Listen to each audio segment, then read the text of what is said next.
Assalamualaikum warahmatullahi wabarakatuh. Apa kabar adik-adik sekalian? Yunda harap kalian di rumah dalam keadaan sehat walafiat.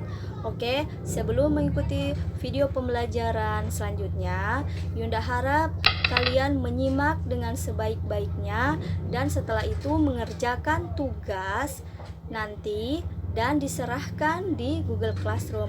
Oke, terima kasih semua. Jangan lupa menyimak dengan sebaik-baiknya ya. Dadah. Halo, assalamualaikum warahmatullahi wabarakatuh. Apa kabar semuanya, adik-adikku sekalian?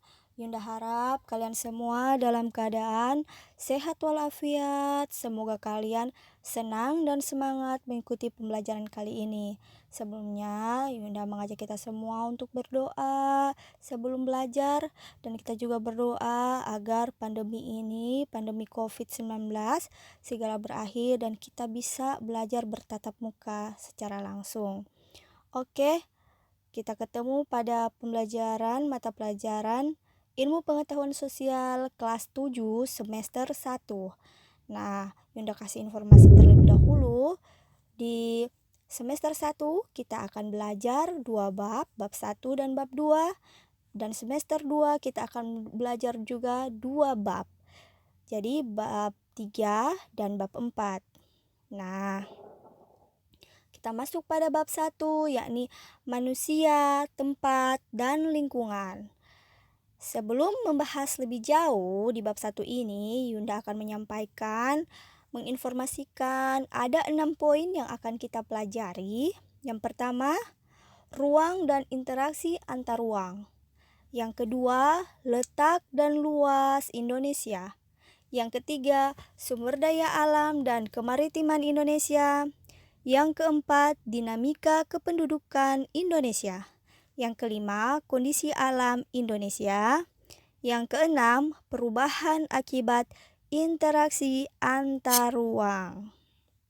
Nah, pada kali ini kita akan membahas tentang pengertian ruang dan interaksi antar ruang.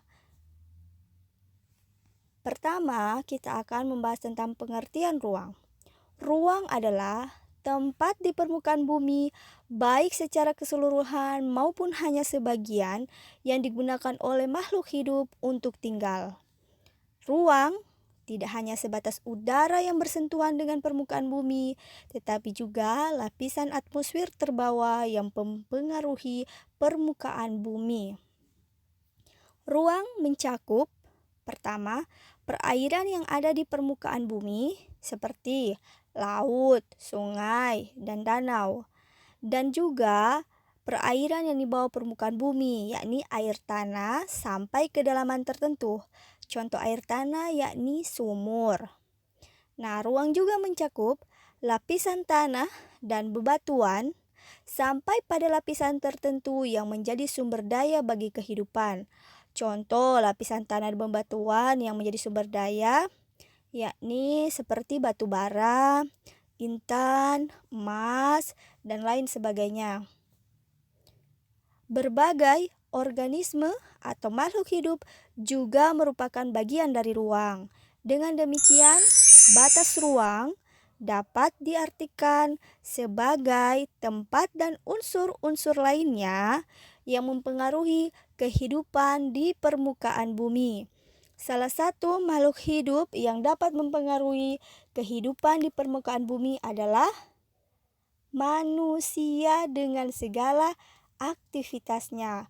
Manusia mulai dari bangun hingga tidur kembali itu full dengan aktivitas-aktivitas yang dapat mempengaruhi kehidupan di permukaan bumi. Setiap ruang di permukaan bumi memiliki ciri khas tertentu yang berbeda antar suatu wilayah dengan wilayah lainnya. Tidak ada satu lokasi pun yang karakteristiknya sama persis antara satu dan lainnya. Karakteristik inilah yang kemudian menciptakan keterkaitan antara di permukaan bumi. Jadi keterkaitan antar ruang yang ada di permukaan bumi. Indonesia sebagai salah satu wilayah di permukaan bumi juga memiliki karakteristik tersendiri yang berbeda dengan wilayah lainnya.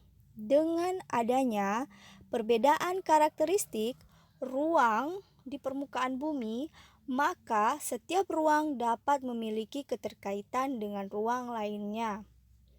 Contoh di sini ada gambar-gambar yang sudah Yunda kasih. Misalnya daerah pesisir pantai atau daerah laut itu menghasilkan ikan, apalagi garam, apalagi terumbu karang, apalagi rumput laut. Nah, di daerah pegunungan menghasilkan apa coba? Sayuran, beras, apalagi gandum dan lain sebagainya. Rempah-rempah juga dari pegunungan. Nah, misalnya juga di daerah peternakan menghasilkan apa?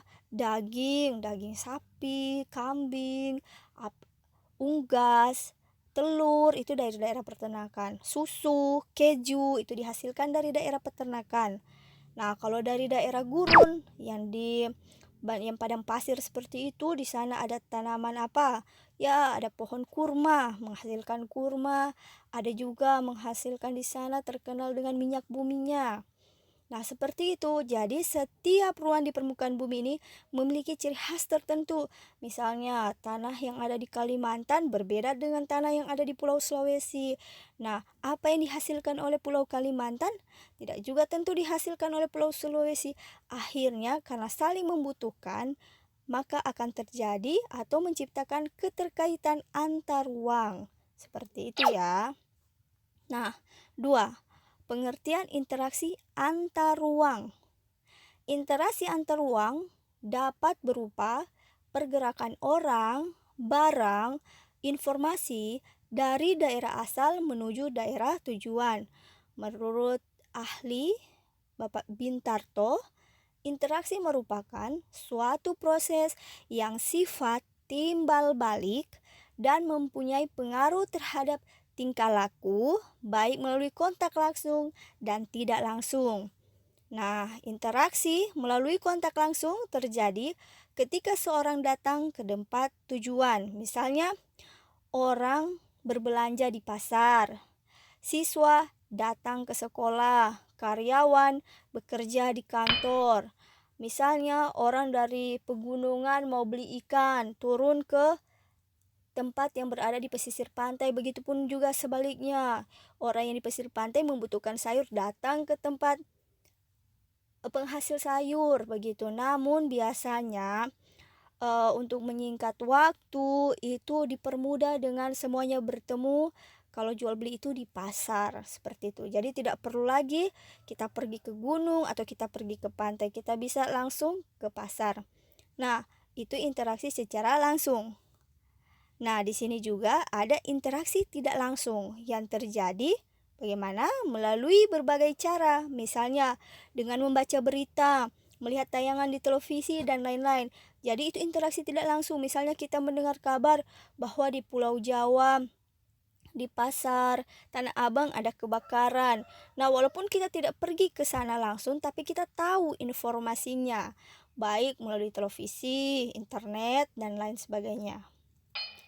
Ada beberapa kondisi atau faktor yang saling bergantung yang diperlukan untuk terjadinya interaksi keruangan, yaitu saling melengkapi, komplementari, kemudian kesempatan antara, yang kedua intervening opportunity, yang ketiga dapat diserahkan atau dipindahkan atau transferability. Oke, udah jelaskan. Yang pertama, komplementari atau saling melengkapi. Kondisi saling melengkapi terjadi jika ada wilayah-wilayah yang berbeda komoditas yang dihasilkan. Misalnya seperti tadi, wilayah A merupakan penghasil sayuran, sedangkan wilayah B merupakan penghasilan ikan. Di sini sudah memberi contoh ya, gambar. Kemudian wilayah A membutuhkan sayuran, sedangkan wilayah B membutuhkan ikan. Kemudian maka wilayah A akan melakukan interaksi dengan wilayah B melalui aktivitas perdagangan atau jual beli. Itu artinya saling melengkapi. Yang kedua, intervening opportunity atau kesempatan antara. Kesempatan antara merupakan suatu lokasi yang menawarkan alternatif lebih baik sebagai tempat asal maupun tempat tujuan. Jika seseorang akan membeli suatu produk atau barang, maka ia akan memperhatikan faktor jarak dan biaya untuk memperoleh produk tersebut. Contohnya, wilayah A biasanya membeli sayuran ke wilayah B. Namun diketahui ada wilayah C yang juga menghasilkan sayur. Karena wilayah C jaraknya lebih dekat, maka ongkos atau transportasinya lebih murah, maka pembeli dari sayuran wilayah A akan beralih ke wilayah C. Akibatnya, interaksi wilayah A dan B semulanya menguat, akhirnya melemah dan wilayah A dan wilayah C hubungannya menjadi kuat. Justru A dan B yang menjadi lemah. Itu yang dinamakan hubungan antara yang memberikan alternatif. Selanjutnya, yang ketiga, transferability atau diserahkan atau dipindahkan. Pengangkutan barang atau orang juga memerlukan biaya. Biaya untuk terjadinya interaksi tersebut harus lebih rendah dibandingkan dengan keuntungan yang diperoleh. Jika biaya tersebut terlalu tinggi dibandingkan dengan keuntungannya, maka interaksi antar ruang tidak akan terjadi. Kemudahan transfer dan biaya yang diperlukan juga sangat bergantung pada ketersediaan infrastruktur atau sarana dan prasarana. Itu sangat menunjang ya. Terjadinya transaksi, terjadinya interaksi, sarana prasarana sangat mempengaruhi. Contohnya, 1. Seseorang akan menjual ikan dari wilayah A ke wilayah B. Namun suatu saat, mungkin karena ada bencana seperti itu, maka jalan itu menuju wilayah B rusak, sehingga tidak bisa dilalui oleh kendaraan darat. Akibatnya orang tersebut tidak jadi menjual ikan ke wilayah B. Boleh sampai ke wilayah B dengan cara misalnya kapal atau perahu, tetapi itu membutuhkan biaya yang sangat besar. Maka penjual dari wilayah A berpikir dia akan mengalami kerugian, maka dia tidak jadi menjual ikan ke wilayah B. Contoh yang kedua, itu pengangkutan barang. Sekarang di sini dibilang tadi pengangkutan barang atau orang. Tadi contoh barang, sekarang contoh orang. Seorang siswa akan pergi ke sekolah, biasanya menggunakan angkutan umum dengan biaya Rp3.000. Nah, orang tuanya memberikan uang Rp10.000, seperti itu. Jadi kalau PP dengan ongkos 3.000 kali 2 jadi 6.000, 4.000-nya sisa jadi jajan. Tetapi jalan mengalami kerusakan akibat bencana dan hanya bisa dilalui oleh motor yang biasa kita kenal dengan ojek dengan biaya 15.000. Akibatnya siswa tersebut tidak jadi ke sekolah karena uangnya hanya 10.000, seperti itu. Pergi 15.000, biaya pergi 15.000, balik juga 15.000, 30.000. Nah, siswa tadi tidak dapat membayar seperti itu dan akhirnya dia batal untuk pergi ke sekolah. Itu contohnya. Oke, hari ini kita sudah di penghujung materi. Terima kasih sudah mengikuti pembelajaran ini. Insya Allah kita sampai jumpa di part selanjutnya. Dan jangan lupa tugas dikerjakan ya. Wassalamualaikum warahmatullahi wabarakatuh.